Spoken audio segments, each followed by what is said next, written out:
we explore the intersection for the next 3 weeks of technology, Halacha, Jewish law, and Israel, I believe it's essential that we discuss each of those 3 variables on its own. So let me share my screen right away. Okay, so first, part 1, halacha. And we know the shorish of that word, the root, is hey lamed chaf, lalechet, to walk. And we've said on other occasions how significant that is about the Jewish legal system, that is the word for it. I'd like to read this midrash to begin with. Rav Yehuda says that Rav says, when Moses ascended on high, he found the Holy One, blessed be he, sitting and tying crowns on the letters of the Torah, as you see in this beautiful illustration.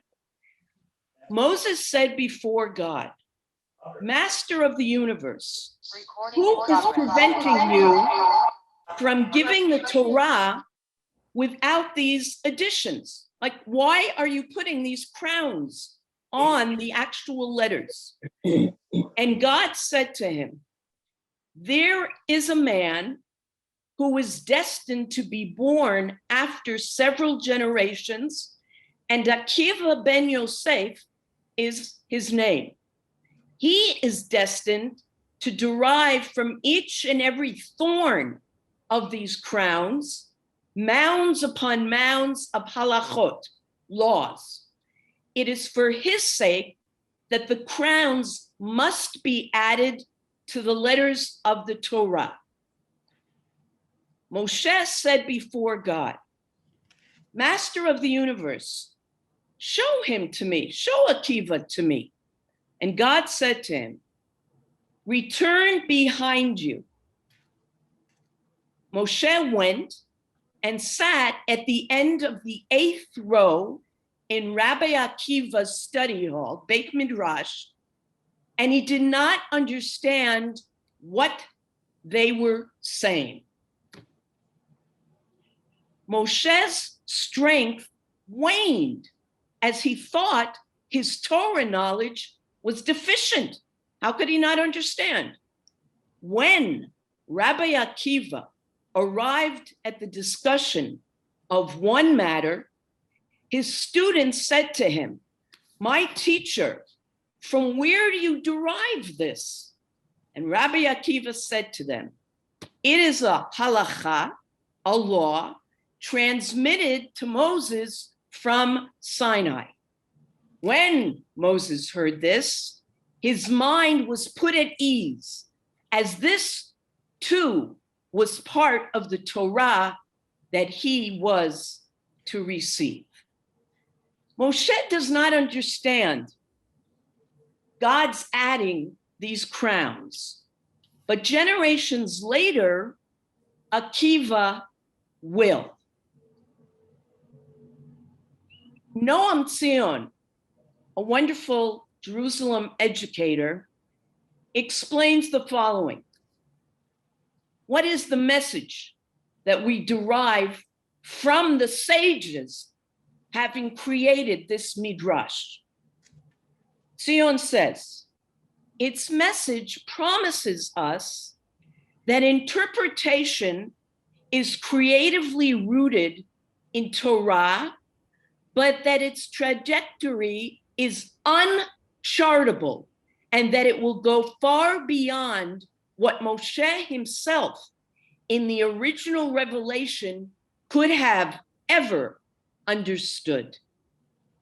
Thus, meaningless textual decorations are a resource for creating many new laws. But at least Moshe gets credit for halacha. Moshe Misinai. Akiva's Torah is broader than its literal meaning. Here, human beings are active in creating new Torah through Midrash mandated by God. Here, human beings are liberated from the fear of violating God's word or from the fear of hubris, lest they challenge the Moshe, the founding father's great wisdom, or Moshe's historical closeness to the original revelation. The principle, Zion says, of Torah study is chidush, coming up with something new through human midrash, rather than just masoret, tradition, through repetition and memory of the given. Humans are co-creators of the Torah in this way, not merely interpreters in the usual sense of those subject to the dictates of the text explicated. I believe that is one of the finest descriptions or definitions of Torat Chaim, a living Torah. And Toronto's rabbi, who I've mentioned before, Rabbi J. Kelman, echoes this. Fascinatingly, a Sefer Torah remains kosher even if it is missing these crowns. Hence, Moshe could not understand what was so important about them that God himself was tying them on the letters and delaying the giving of the Torah. God told him, Moshe, you are correct. The crowns are not needed now, but 1,600 years hence, a great man, Akiva, will build mountains and mountains of Torah from these crowns. And remember, he only got started at the age of 40.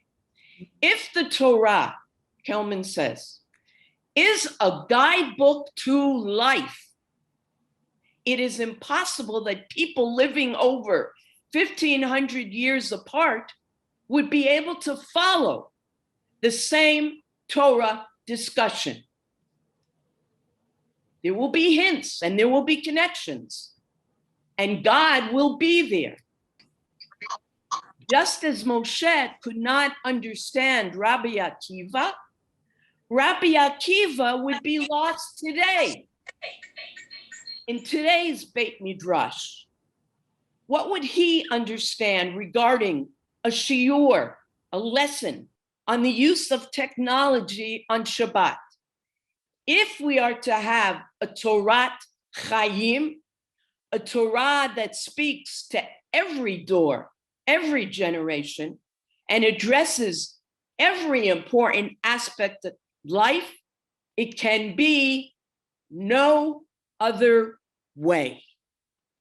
Now, these two educators, Noam Sion and Jay Kelman, are alive today in this century. But earlier commentators, much earlier commentators, echo, or should I say pre-echo, Sion and Kelman. The Netziv, who was a 19th century rabbi of the Volozhin Yeshiva, says the following.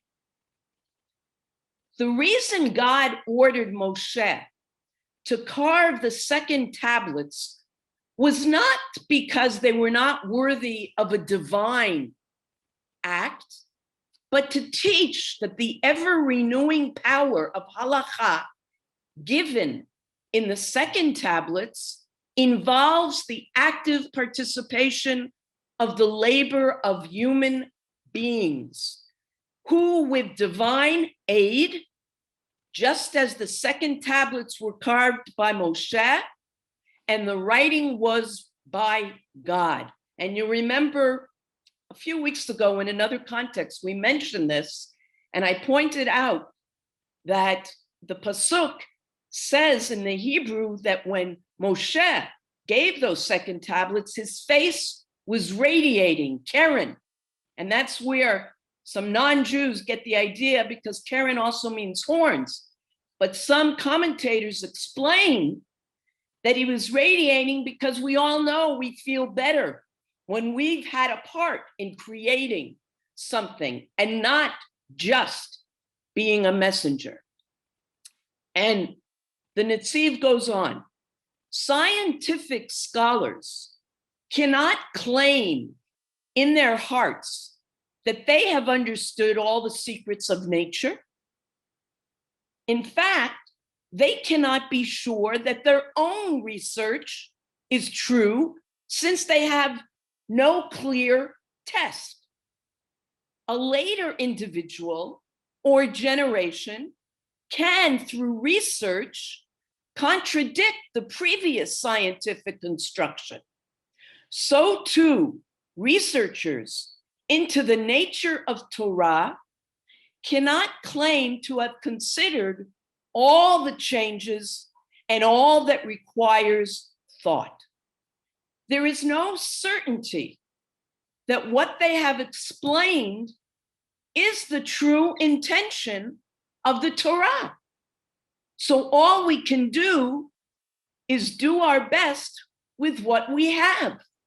Now, this involves humility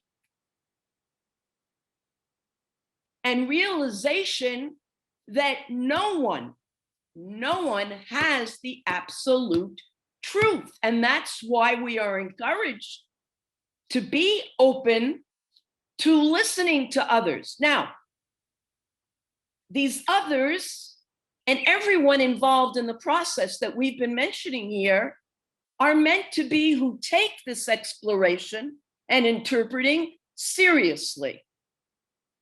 That should be a given. That's what we're referring to. But as long as it's serious, it should not matter from which denomination, because each has what to say and offer. And this sense, perhaps reform is less serious, BS. Nothing more has to be said. And then we have Chazon Ish in the 20th century, who was a Haredi, Belarusian born, but lived his last 20 years in Israel. And he said, even though we follow the Shulchan Aruch, the code of Jewish law, we still deviate from it in light of later scholars of our generation when they bring solid proofs. For the halacha always follows wisdom. Now that reminds me of our discussions about understanding when we read a specific law in the Torah, understanding what God must have had in mind, or trying to understand, or trying to say, God couldn't possibly have meant this if it sounds immoral to us, because we know what the bigger picture is. And I believe that this Haredi rabbi who says this, that's what he means about following wisdom, which is striking. Now, one more comment on this point. And I bring it because it refers specifically to a Sephardi rabbi and his perspective. And it's interesting, though the Sephardim have had to find their place, going back to the beginning of Medinat Yisrael in this country, as opposed to the Ashkenazim, they have certainly found their place and significance. And what can be said is I think they are much more open than some Ashkenazi thinkers, rabbis, to changes. I'm remembering as we speak, Florence, you there? Will you remember Sippy, Florence's daughter-in-law, comes from a Yemenite background. And I remember being at one of your grandchildren's Bnot Mitzvah, and she read the Torah at that, near the Robinson's Arch. Right. And you could see how comfortable the Teimanim were there. Just thought of that. Yes. So, yeah. And now she's all grown up. So, what does Micha Goodman, one of the great thinkers that we have studied over the last couple of years, he says the following: the obscure nature of the Torah's text invites multiple contradictory interpretations, which allowed the rabbis to adapt it to ever-evolving circumstances. Had the Torah been clear-cut, that is, clear and unambiguous, it would not have produced the interpretive flexibility that made it adaptive to different eras. The Hebrew word halacha comes from the root meaning to proceed, and halacha retains its important status because it kept moving forward.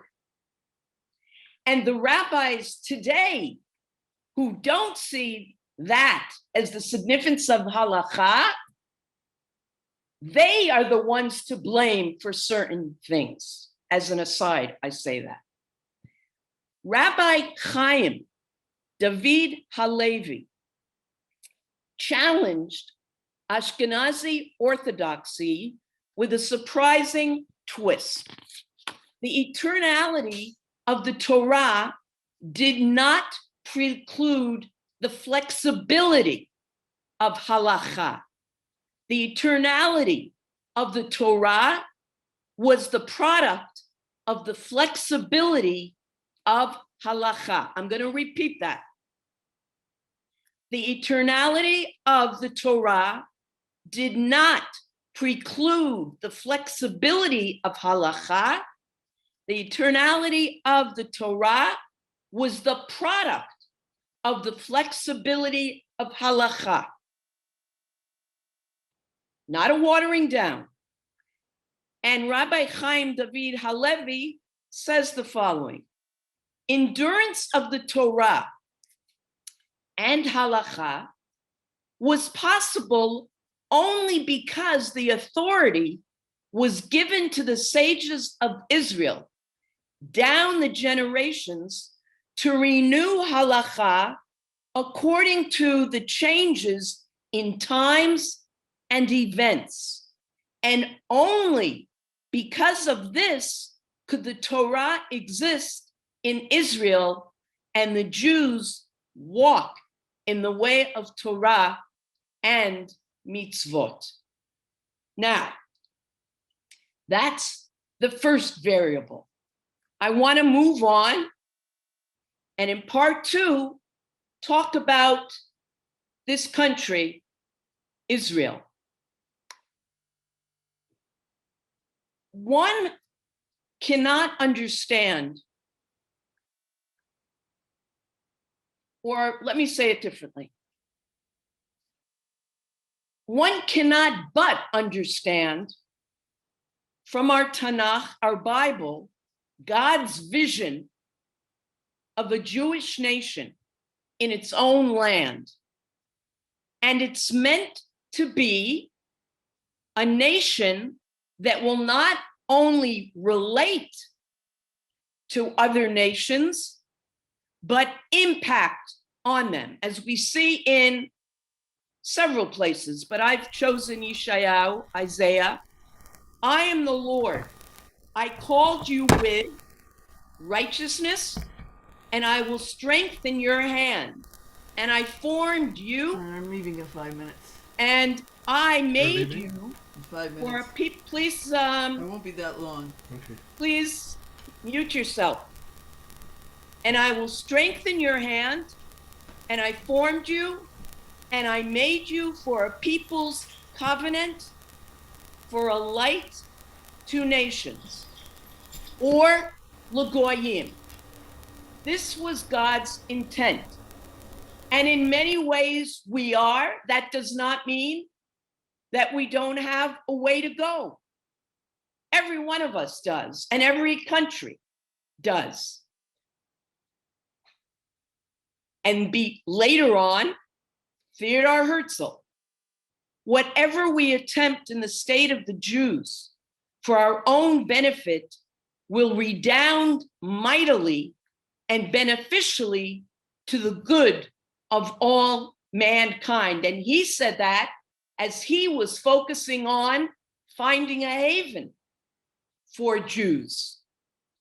And David Ben-Gurion, Israel has been granted a great historic privilege, which is also a duty to solve the greatest problems of the 20th century. And not as individuals, but as a nation. Now, life happens, and as Eliezer Berkovitz, whom we've also gotten to know, explains, with the destruction of the Beit HaMikdash Hasheni, the Second Temple, and the collapse of the Jewish Commonwealth, both the Jewish people and its entire spiritual world went into exile.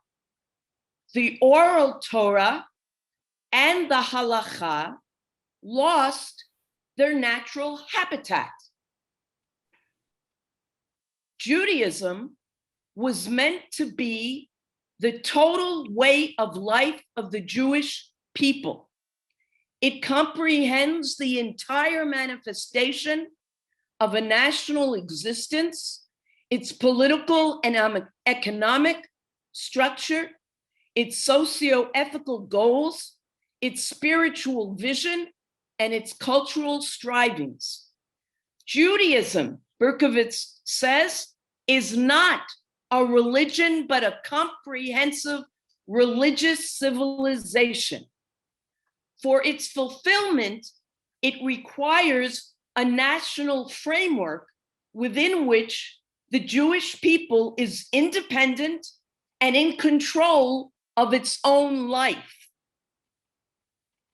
What this means is we can live wonderfully rich Jewish lives outside of Israel, but we can't be involved beyond individuals and smaller communities. We can't say to the Canadian government, do such and such. Well, we can try, but you know what I mean. There are certain areas that we can't get involved in. And if we don't have an Israeli army, then of course we don't have the challenge of making it a very moral army. We can't have a national perspective on treating minorities, et cetera, et cetera. I trust you understand. In meeting the challenge of a comprehensive Jewish civilization, Halacha develops its creative originality.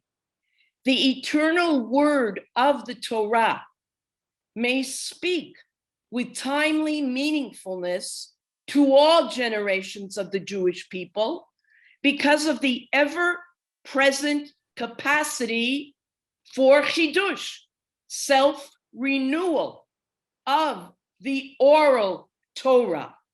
And that's so significant that it is oral and was only written down lest it be forgotten after a certain period of time. After almost 2 millennia of evil, Halacha has been given back its authentic partner, the daily reality of the life of a Jewish people living in its own land.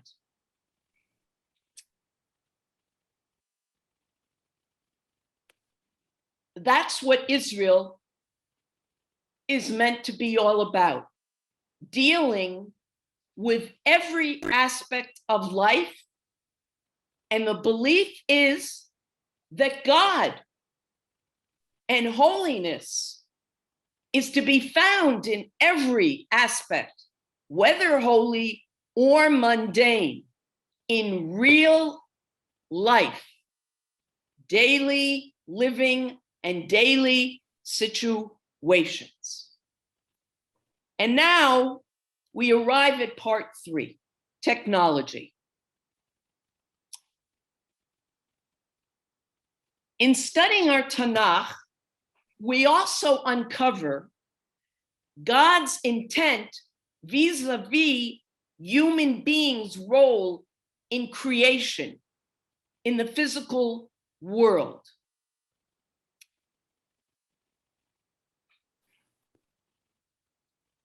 And God blessed them, and God said to them, "Be fruitful and multiply, and fill the earth and subdue it, and rule over the fish of the sea, and over the fowl of the sky, and over all the beasts that tread upon the earth." Human beings were given this empowerment. Daniel Eisenberg says the following: "The world is a God gift to man for him to mold and shape, but most importantly, to improve." Is that what we not say 3 times a day in the Aleinu? L'teken olam, tikkun olam. Man is also instructed to emulate God. When the Torah states, "And God created man in his image, and in the image of God he created him," it teaches us that man was fashioned to be a creator, just as God is a creator. That, Eisenberg says, is what God has in mind in the pasuk that we just read. Many years before modern day Eisenberg, Rabbi Akiva, we return to him, talks about our purpose, human beings' purpose. And let's see what you believe Rabbi Akiva is saying here. Text 13. Turnus Rufus, who was a leader, an enemy in the world of the Romans, Turnus Rufus the Wicked One, once asked Rabbi Akiva, whose deeds are nicer? Those of the Holy One, blessed be he, or those of flesh and blood, human beings? Rabbi Akiva replied, those of flesh and blood are nicer.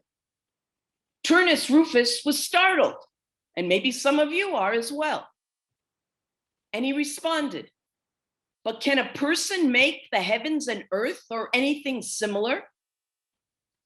Rabbi Akiva said to him, don't give me examples of things that are beyond human ability. Instead, give me an example of something that human beings are capable of.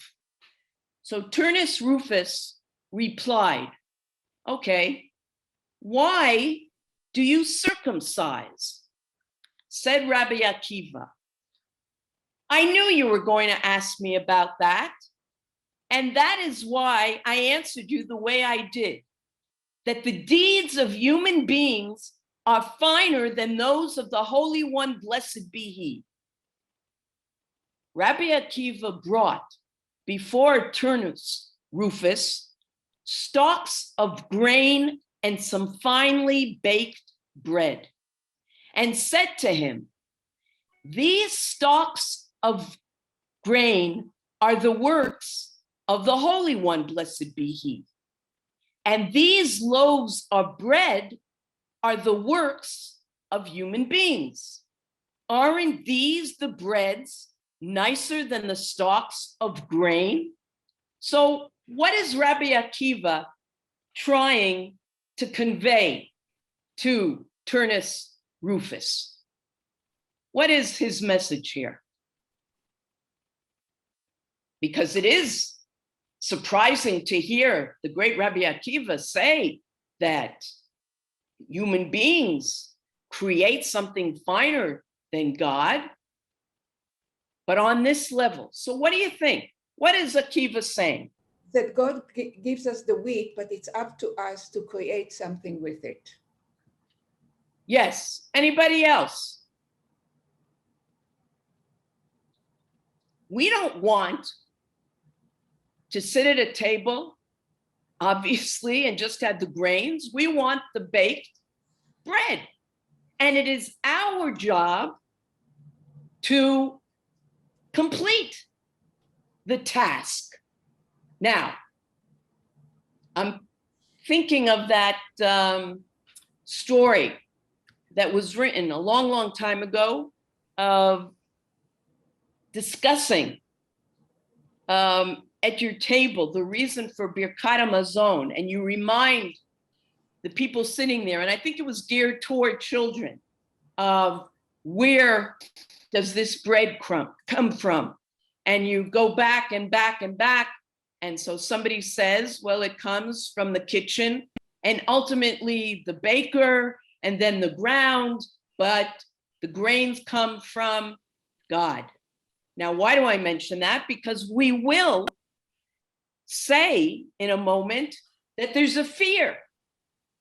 Yes, we've been suggesting that not just today, that we are meant to be partners. It's one of my favorite phrases, partners with God in bettering this world and creating. But there is a fear that will go to our heads. If I mentioned the word humility earlier, that might disappear. So obviously, there is good to be found in technology and modern technology. We are grateful for many of the innovations, and we are committed around the world to this technology for good. And I'll just bring you one of my favorite examples. Perhaps this is familiar to you. You know, in the morning, when we say the Birchot HaShachar, the one-liners, we thank God for opening our eyes, Pokeach Ivrim, and other such brachot. This one, Zokef Kfufim, blessed are you, King of the universe, who straightens those who are bent over. Now that can be taken physically or emotionally, but this is a modern day invention from 2011. Perhaps you're familiar with what's called Rewalk, invented by an Israeli Dr. Amit Gofer, and it's a bionic device to allow people who have been in wheelchairs to walk. And he explained that that wasn't just to allow one who is paralyzed to be able to get somewhere perhaps easier than in the wheelchair, but there's a sense of dignity, of standing. Unfortunately, the inventor, Amit Gopher himself, was not able to use this because his hands were also paralyzed. This came about after he was in a terrible accident. So, who can argue? Of course, technology is wonderful. But there are anxieties about technology, and those originate in the Tanakh, the same Tanakh that empowered us. And so we read, at the time that God created Adam, the first man, he lifted him up and showed him all of the trees of the Garden of Eden. And he said to him, see my creations, how beautiful and praiseworthy they are. And I have created all of it for your sake. Contemplate this and be watchful that you do not damage or destroy my world. For if you damage it, there will be no one else to repair it after you. So God already had a sense of what we were going to be capable of. Now, this is no surprise. We know that with much in life, there is clay to be molded, and that it's in our hands whether it will be molded for something positive or something negative. What was the name of the inventor of the atomic bomb who didn't realize his invention was going to be used as it was, and he said he never would have done so? Oppenheimer. Yes, thank you. Okay, now, this is a beautiful midrash. And there are two words, avda v'shamra, that we are meant to work the world, the land, but lishmor, preserve. Now, I want to ask you, what could be a reason for opposing technology other than damaging the environment? Any other reason? And think of all aspects of technology now. Bracha, I think Yes. some technology is damaging to one as a person. Ah, It Brenda. can affect one's mental health if one becomes too ensnared in it. A lot of people are addicted to things like using their phones, as highlighted by the outage of Rogers in Canada, where people lost internet and phone service for hours and hours. And it became quite evident that it was the good side and the bad side. To me, the most important damage is to children who lack social activities because of technology. They don't go out to play as much as they play with themselves. They have those, I call them the idiot boxes, you know? Yes, and I would dare say that it's not just children that are addicted, but how many times have you sat with somebody whom you're supposed to be having lunch with? And I'm not thinking of anybody in particular, and that phone is there, unless it's an emergency, but otherwise, no. And I am so enraged when I'm driving and there's somebody wanting to cross at a pedestrian, but still on the phone and not looking, that's just a reflection of this addiction. Anyone else? So we've heard addiction. I think one of the other dangers, can you Yes. hear me?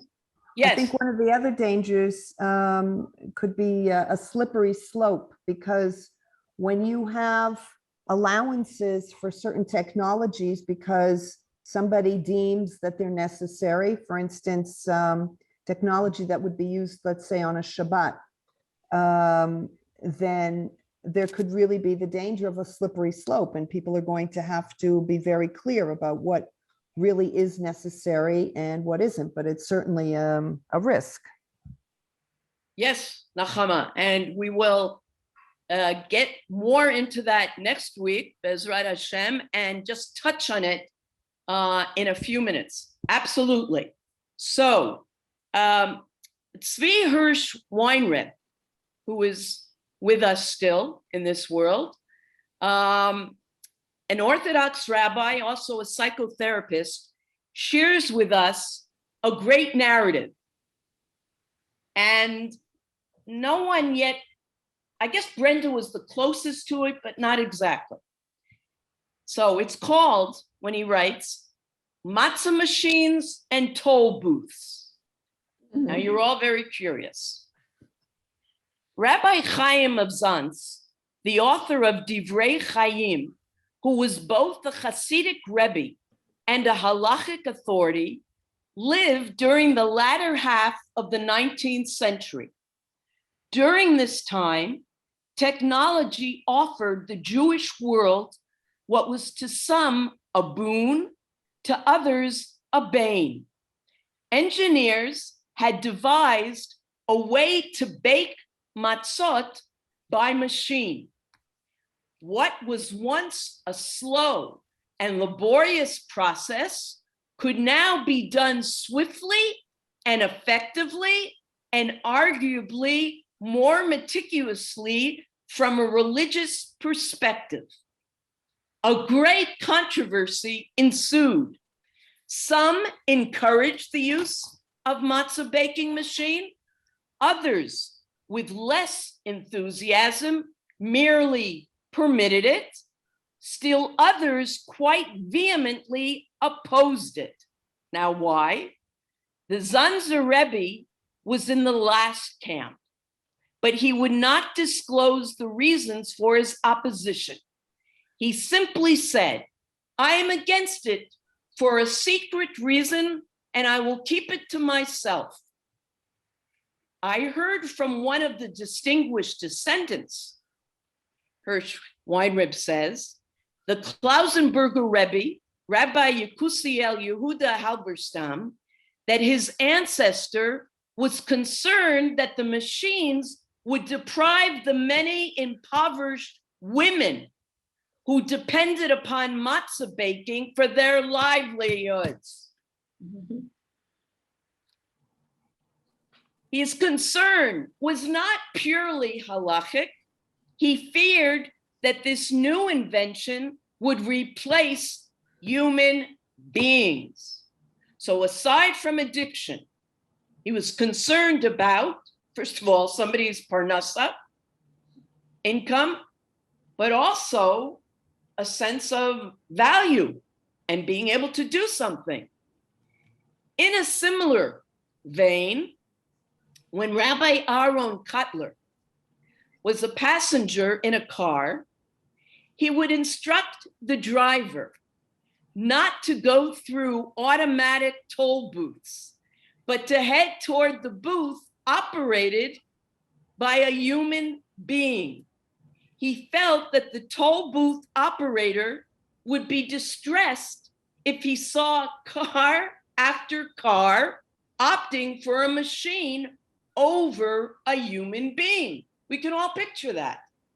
Thus, more than a century ago, rabbis were concerned with the dehumanizing effects of technology, with its potential to diminish man's sense of humanity.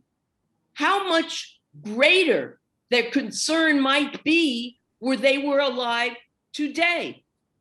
The matzah baking machine and the automatic toll booth are primitive instruments, indeed, in comparison with contemporary devices. Consider the progress made in the areas of robotics and artificial intelligence, as well as the creation of virtual reality. And we will talk about this in greater depth. These new technologies have as their very objective the substitution of tools for human beings. Why depend upon the physical skills of a human being when a robot can do so much better? Why be satisfied with the limited intellectual capacity of flesh and blood when the power of artificial intelligence far exceeds that? Why suffer the challenges of human reality when virtual reality can suffice? Confronted with these advances, it is no wonder that as I hear from my mental health colleagues, humans are beginning to feel worthless and expendable. Now, I want to ask you, after we read, pay close attention to what Micha Goodman says about also the danger of technology. And then I'm going to ask you, what do you think he suggests is going to heal the negative side of technology? Modern science and technology have radically changed our relationship with our environment. Science is an attempt to understand the world. Technology is an attempt to control it. The more technology developed, the more control humans exerted over their surroundings, until they realistically believed themselves to be the masters of the natural world. It reached its apex with the advent of the internet and digital technology. But then something unforeseen happened. Technology started to affect the personalities of its users, as Brenda referred to. Addicts are people who have lost control of their own behavior. Their behavior controls them, not the other way around. What do you think, very briefly, in one word, what do you think he suggests can help this situation? Turn off the technology every so often. Shabbat. Shabbat. Shabbat, absolutely. And we will get into that, because when you are forced, yeah, because some people who keep Shabbat find it difficult to stay away from their device. But you are there in front of someone talking, and you are fully present, etc., etc. Now, how do these, I'm going to stop the sharing. How do these three variables intersect?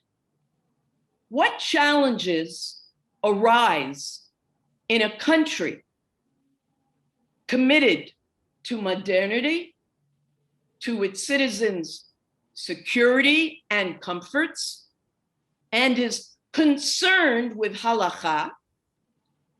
Next week, we will turn to specific issues.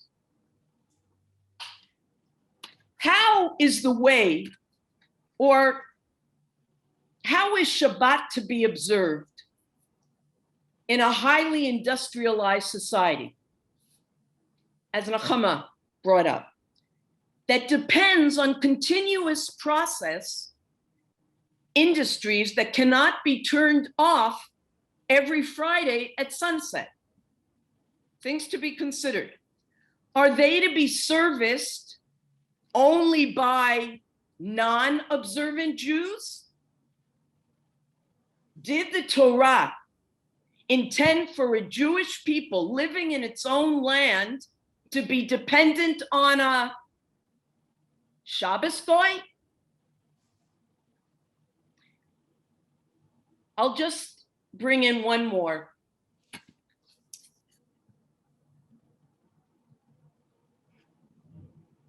The chief rabbi of the Israeli police, Rabbi Rami Brachiahu, says that he's often asked, if I am an observant Jew, can I serve in the police? And he says, yes. Mhm. And a couple of examples that he gives. Is it clear that an operation which is taking place for the sake of investigating members of a criminal organization, and it's an ongoing investigation, and you can picture all the TV shows that you're hiding behind a wall and you are at a stakeout all night and you're gathering evidence. He says, can an observant Jew with peace of mind be part of that? Is it okay for that kind of an investigation to be going on Shabbat? Absolutely. Yes. Why? Because you are looking to stop crime, Mhm. and that is pikuach nefesh, saving a life. And we know that you put aside Shabbat for that. Mhm. Absolutely. Now, the daily surveillance there is important. But if we want to go back to that point about deciding what is absolutely necessary and what is not, what about public corruption cases, which can go on for months? And he says, that's something we can stop on Friday and come back to on Sunday. Another question, just to get us to see the kinds of things we'll talk about. What about body cameras on Shabbat, on the police? Do you think that's okay? Yes, because it's known that these cameras often prevent violence on the part of both civilians and the police. And then another issue, which has nothing to do with Shabbat. Let's say you were an undercover agent and you have to be in an Arab restaurant, meaning a non-kosher restaurant. What do? You can't order vegetarian because in such a restaurant, it will be suspicious if you do. And the chief rabbi of the police said to the young man who asked this question, absolutely. Yeah. Because this is pikuach nefesh. And with that, we will end our discussion for today. If anybody would like to say anything at this point, I'd be happy. Welcome. Any comments, questions? Well, actually, the only comment I wanted to make, I compared science to the Torah. Just like a scientist knows that whatever research he's working on, tomorrow it's non-ending because tomorrow it can be proved wrong. The same with, that's why the Torah keeps on studying and studying in V'chaytem Ba. So there is a parallel of the two. Absolutely. Absolutely. Because you say that we have to participate. I'm thinking of Brit Milah. God could have created the boy in such a way that you don't need circumcision. Well, that's exactly what Rabbi Akiva explained to Turnus Rufus. Anyone else? I just want to say the machine that makes someone be able to stand. On my way home from my last overseas trip, the Israeli fellow, he had it. I had never seen it for real. And it was an amazing thing to watch him walk the way he did. And then he took a separate seat. It was an amazing machine. And I was going, from God, this is from God. This man could walk slowly. It was an amazing thing for me to see. I just Absolutely. throw that in. So that's the technology. Look, we're using the technology to have this Zoom. Thank God for the Zoom and for FaceTime, especially during the lockdowns. We have to Absolutely. be zoon. Balance here. Okay. Absolutely. Absolutely. Thank you, Bracha, for tonight. Thank you. Okay. Thank you. Thank you. Be well. Thanks, Bracha. Should I turn the TV back on to see what's happening?